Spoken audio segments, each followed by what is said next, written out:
नहीं! बिजली की गति से उछलते राय बहादुर अजर पर हाथों से चिंगारियां छोड़ते हुए उस पर वार करने ही वाले थे कि तभी चंदन लाल की चीख सुन वो रुक गए। गुस्से में लाल राय बहादुर खुद को संभालते हुए सिर्फ अजर की फैलती जड़ों को काट कर रुक गए। उन्हें पता था कि अजर को नुकसान पहुंचाना चंदन लाल को चोट पहुंचाने जैसा था। यही सोच राय बहादुर चंदन लाल की वो दर्दनाक चीख सुन बिना वार किए रुक गए। मगर चंदन लाल की चीख अब भी नहीं रुकी। देखते ही देखते केशव, भानु, रानू सभी की चीख से हवेली गूंज उठी। राय बहादुर हैरान हो पलटे, मगर पीछे पलटते ही उनके होश उड़ गए। योगी अमृत, भानु, रानू, केशव और चंदन लाल सभी के सभी सुरक्षा कवच सहित हवा में उड़ रहे थे, जैसे कोई जादू ऐसा कर रहा हो। पर इतना ताकतवर जादू जिसने राय बहादुर के बनाए सुरक्षा कवच को भी हवा में उठा दिया था। ये सोचकर राय बहादुर हैरान थे, तो वहीं डरते हुए चंदन लाल समेत सभी हवा में उड़ रहे थे। आपस में टकराते हुए उनका सुरक्षा कवच कांच के टुकड़ों सा बिखर कर टूट रहा था। ये कैसे हो सकता है? राय बहादुर अविश्वास में थे। तभी उनके इस सवाल का जवाब देती एक विकराल हंसी हर ओर गूंज उठी। कौन है? सामने आओ! राय बहादुर ने कड़क कर पूछा, मगर जवाब में वो हंसी अब और तेज हो उठी। मैंने कहा सामने आओ! राय बहादुर का गुस्सा फिर से तपने लगा था। उनकी आंखें चिंगारियों से फिर सुलग उठीं। हाथों की बिजली फिर झुलस उठी। उनके पैरों में पड़ा वो स्वर्ण कड़ा तेज रोशनी से फिर चमकने लगा। मगर तभी अचानक हवेली की सारी बत्तियां यकायक बंद होने लगीं। हर ओर एक गहरा अंधेरा छा गया। राय बहादुर के शरीर में चमकती सुनहरी बिजली और उनके बनाए सुरक्षा कवच के अलावा हर ओर अंधेरा छा गया। उसी अंधेरे में धीमे धीमे अजर के शरीर से निकली वो जड़ें फिर उसी में समाने लगीं। तो वहीं वो भयावह हंसी काले अंधेरे सी हर ओर फैल गई। मैंने कहा सामने आओ! राय बहादुर ने अपनी चमकती तलवार म्यान से खींच ली। तभी अंधेरे के बीचों बीच हवा में एक कंदील जल उठा। राय बहादुर चौकन्ने हो गए। तभी विपरीत दिशा में एक और कंदील जल उठा।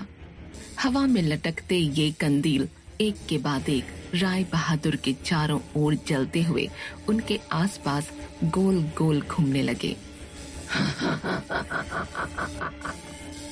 वो डरावनी हंसी जैसे अब राय बहादुर को चिढ़ा सी रही थी। तभी अचानक एक काला धुआं हवा में लहराकर सीधे राय बहादुर के बनाए कवच को तोड़ने लगा। हवा में लटके चंदन लाल, भानु को हवा में उछालता वो धुआं कवच तोड़ उन्हें एक के बाद एक जमीन पर गिराने लगा। राय बहादुर का कवच जैसे कांच की तरह बिखर जमीन पर गिरने लगा और उसके साथ गिर रहे थे हवा में लटके वो सभी लोग। कौन हो तुम? राय बहादुर गरजे, मगर जवाब में थी वही हंसी। तभी रानू हवा में और ऊपर झूल कर फिसलने लगी। वो डर कर चीखी। रानू का सुरक्षा कवच भी अब बिखर कर टूटने लगा। रानू जमीन पर गिरने ही वाली थी।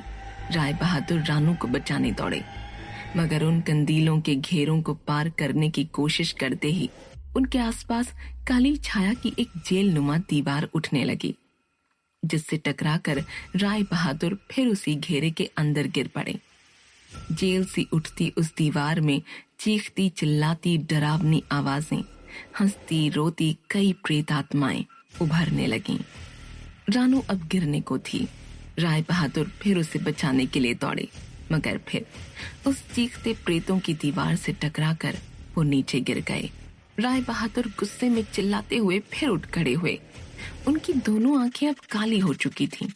वहीं रानू फिसलकर अब कवच को पकड़े हवा में उल्टा लटक रही थी। तभी अंधेरे से हंसता हुआ काली चमकीली चादर में ढका पागलों सा नाचता कूदता वो वहां आ पहुंचा। ये वही शख्स था जिसे योगी अमृत ने राय बहादुर के विचार चक्र में देखा था। सफेद चमड़ी, जैसे उसके शरीर का सारा खून किसी ने चूस लिया हो। बड़ी बड़ी आंखें, लंबा और आग में झुलसा चेहरा, आंखों के आसपास गहरे काले घेरे, लंबे नुकीले दांत, बड़े लंबे कान और कमर से झुका कुबड़ा शरीर। बाल हिलाकर उछलते नाचते हुए उस बवंडर में राय बहादुर की दमयंती को ये भयावह शख्स उड़ा कर ले जा रहा था। इसे यहाँ देखते ही योगी अमृत का चेहरा डर से भींच गया। आओ आओ राजा तेज राय कुमार, खा लो पपड़ी दही रोटी साग अचार, खा लो खाना बढ़ती ताकत, कर लो वर्जिश बढ़ती ताकत राय कुमार। आओ आओ राजा तेज राय कुमार। हवा में हाथ पैर उछालता एक डरावना शख्स नाचता हुआ कंदीलों को अपने इशारों पर नचाता। योगी अमृत, केशव, रानू को हवा में झुला आपस में टकराकर हंसता हुआ उन्हें तकलीफ पहुंचाता हुआ वहां आ पहुंचा। गिली ली ली ली ली ली ली ली। गाना सुनते ही और उस भयावह शख्स को देखते ही राय बहादुर का सारा गुस्सा, आंखों की चिंगारियां, ताकत, सब कुछ गायब हो गया। उनकी आंखें फिर से सामान्य हो गईं। कई सालों बाद उनकी आंखों से आज आंसू बहने लगे, जिसे देख बाकी सब हैरान थे। वहीं अचानक नाचते हुए वो शख्स रुक गया। राय बहादुर को देख उस भयावह मगर खुश मिजाज शख्स के चेहरे पर भी एक मायूसी पसर आई। उसकी आंखों से भी आंसू बह पड़े, जिन्हें तुरंत हाथों से पोंछ फिर हंसते हुए वो राय बहादुर के करीब जा बोला, कैसे हो तेज? राय बहादुर रुंधे गले से कुछ बोलना चाहते थे मगर बोल नहीं पाए।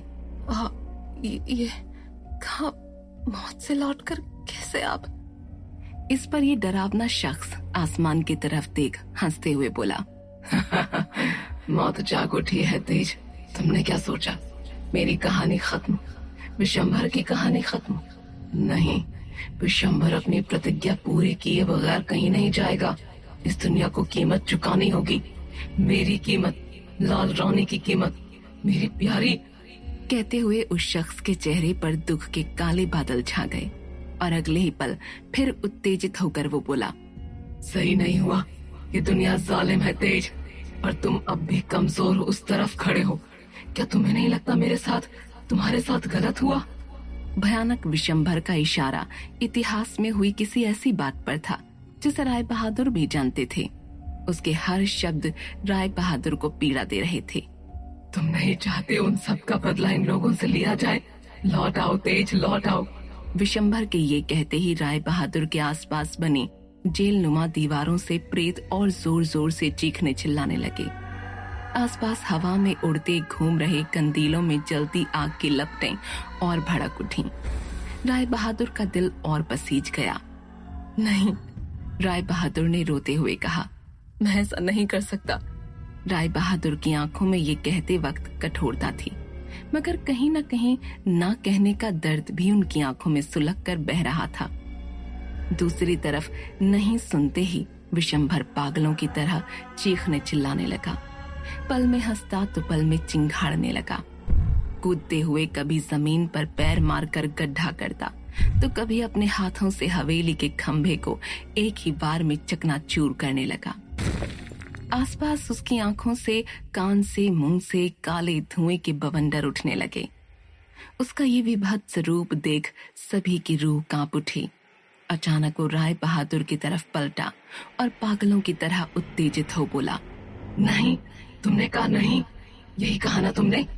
कहते हुए भयानक विशंभर ने अपने हाथ हवा में घुमाते हुए मुट्ठी बंद कर ली और चीखते हुए उस हाथ को हवा में उल्टी लटकी रानू की तरफ बढ़ाते हुए एक अजीब काला धुआं उसकी ओर फेंका। वो धुआं तेज गति से रानू की तरफ बढ़ा और उसके आसपास बने कवच को तोड़ता हुआ हवा में फैल गया। सभी चीखे, मगर पलक झपकते रानू दर्द से कराहती नीचे आ गिरी। जख्मी हालत में रानू खुद को घसीटती हुई विशंभर से दूर ले जाने लगी। उसे इस भयानक शख्स से डर लग रहा था, तो वहीं विशंभर गुस्से में हवा में बाल झटकता गुर्राता हुआ, खुद में ही बड़बड़ाता हुआ रानू की तरफ बढ़ने लगा। नहीं नहीं कहा मुझे, सुना तुमने? विशंभर को रोकने के लिए भानु उसकी तरफ झपटा, मगर भानु के उछलते ही हवा में उड़ते उस काले धुएं ने भानु को गर्दन से पकड़कर हवा में उठा दिया। भानु का गला घुट रहा था। इधर रानू ये देख डर और दर्द से चिल्लाने लगी। यही हाल कवच में कैद योगी अमृत, केशव और जमीन पर गिरे चंदन लाल का भी था। ये पहली बार था जब किसी काली शक्ति के सामने राय बहादुर कमजोर पड़ रहे थे, यहाँ तक कि उसकी कैद में थे। गुस्से में विशंभर ने फिर अपने हाथ उठाए और काले धुएं का एक गोला उमड़ता घुमड़ता उसके हाथों के ऊपर मंडराने लगा। विशंभर रानू की तरफ देख हंसते हुए राय बहादुर को चिढ़ाते हुए बोला, समय खत्म। सुनते ही राय बहादुर की आंखें गुस्से से फिर चमक उठी। उनकी आंखों में फिर बिजली कौंध उठी, मगर वो कुछ करते उससे पहले ही पीछे से अजर ने अपनी नुकीली जड़ों से राय बहादुर के पूरे शरीर को भेद दिया। सभी की चीख निकल पड़ी।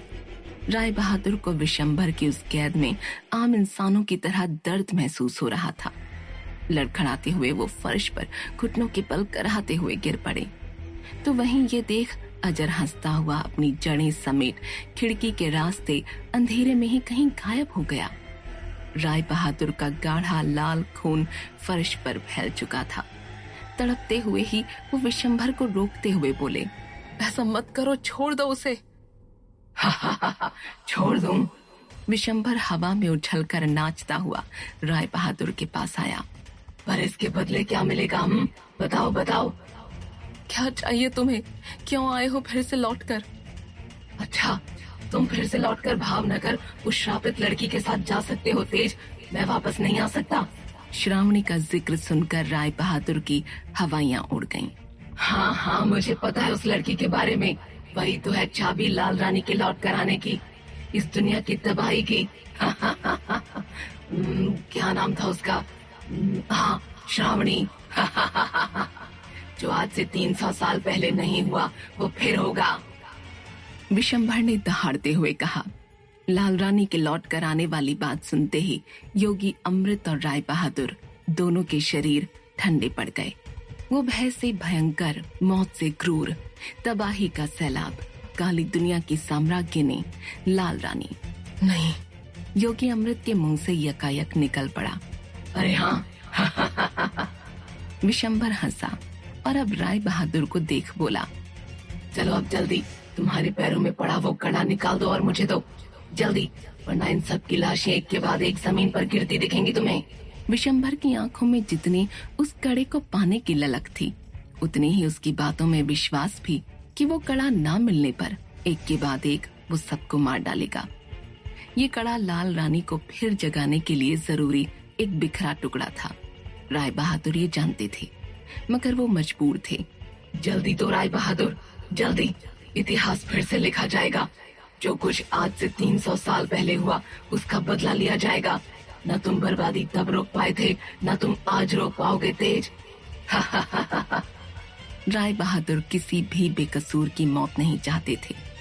उन्होंने अपने पैरों से वो कड़ा जो उनके साथ कई सालों से था, उसे निकालकर उस भयंकर विशंभर की ओर सरका दिया। कड़ा पाते ही विशंभर खुशी से झूम उठा। मिल गया, ये भी मिल गया। आई, देखो लाल रानी आई, तर्जिना जीना कृत धीना धीना आई, लाल रानी आई। गाते हुए हवा में उछलते विशंभर ने अपनी काली चादर फिर मुंह पर ओढ़ ली और अचानक फिर अंधेरे में कहीं खो गया। हवा में उड़ते सारे कंदील एक के बाद एक बुझकर गायब होने लगे। राय बहादुर के आसपास बनी प्रेतों की वो जेल नुमा दीवार अपने आप गिर गई। सुरक्षा कवच में बैठे हवा में लटकते सभी फिर जमीन पर सही सलामत उतर आए। हवेली की बिजली फिर लुपछुप हो जल उठी। सब कुछ शांत हो गया, फिर से उजाला हो गया। मगर जो तबाही उन काली शक्तियों ने मचाई थी, हवेली की जो हालत थी, उसे देख डर अभी भी सबके दिलों में धड़क रहा था। पूरी हवेली टूटकर एक बड़ा सा खंडहर बन चुकी थी। जहां तहां जमीन में गड्ढे, हर तरफ मरे कौओं की राख का ढेर, फर्श पर, दीवारों पर अजीबो गरीब खून के छींटे। छिपकली के शरीर से निकले उसके वो जमीन पर बिखरे अंग और सामने दर्द से तड़पते राय बहादुर, जो पहली बार किसी शक्ति के सामने असहाय थे, या यूं कहें उस काली शक्ति, उस विशंभर के खिलाफ उन्होंने अपनी पूरी शक्ति से वार किया ही नहीं। खून और जख्मों से सने चंदन लाल और भानु ने लड़खड़ाते हुए राय बहादुर को उठाकर सहारा देते हुए दीवान पर बैठाया, तो वहीं योगी अमृत अपनी दिव्य जड़ी लाकर उन्हें मंत्रित कर राय बहादुर, भानु और चंदन लाल के कटे फटे विक्षिप्त शरीर पर लगा। उनके शरीर से बहता खून रोकने लगे, उनके जख्म भरने लगे। वहीं छिपकली के चंगुल से आजाद हुई रानू अपने आसपास इतना खून खराबा देख उल्टियां करने लगी। उसकी जुबान पर भी खून था, जो उसने छिपकली के वश में रहकर फर्श से चाटा था। इस भयानक घटना के बाद जैसे सभी का विश्वास उठने लगा था, उम्मीद टूटने लगी थी।